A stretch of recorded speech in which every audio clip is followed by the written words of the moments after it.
khi ni khát khát zu kan kal tak te lai hoi do nan nun nak ni bang liam ruang mang te tika ko sei lam da na pan lai nai phiang sang mo na chan sung loi alak in liam ter hin la san thana ngai mi hi boy bacha amang a chan sui mi lam cheu man kan u khâu lâu san thana ngai liao a boy pa pan ve cha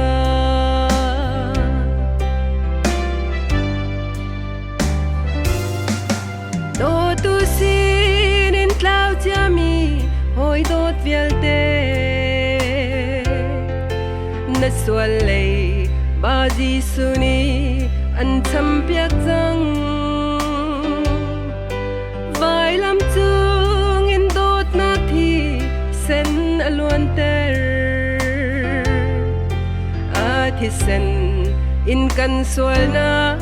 katrol di chang na chan sung loi alak in liam ter hin la san thana ngai mi hi boy bacha amang a chan sui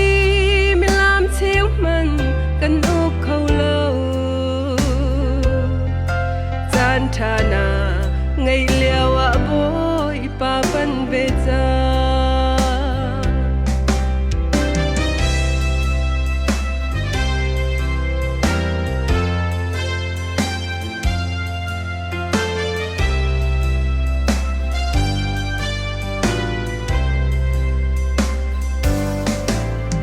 đốt na nun nak bao thân ô cất lạc lâu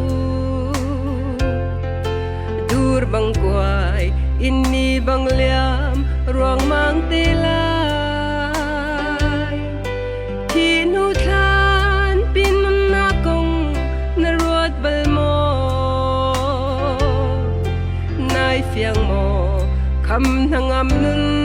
nak na ngai mo na chan sung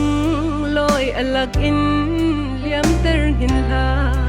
san thana ngai mi hi boy bacha amang a chan sui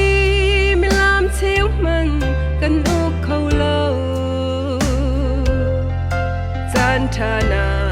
ngai liao a boy pa pan ve cha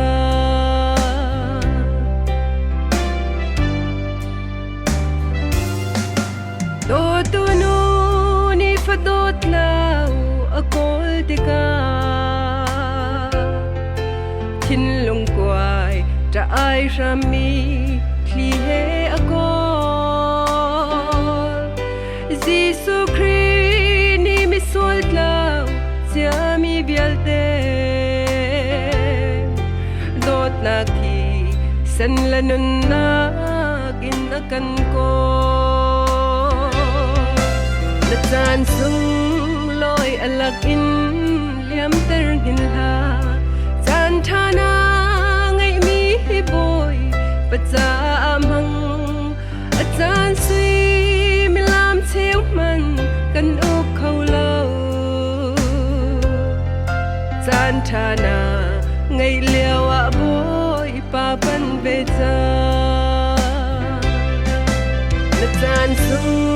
loi alak in liam ter hin la chan thana ngai mi hi boy bacha amang a chan sui mi lam cheu man kan u khâu lâu chan thana ngai liao a boy pa pan ve cha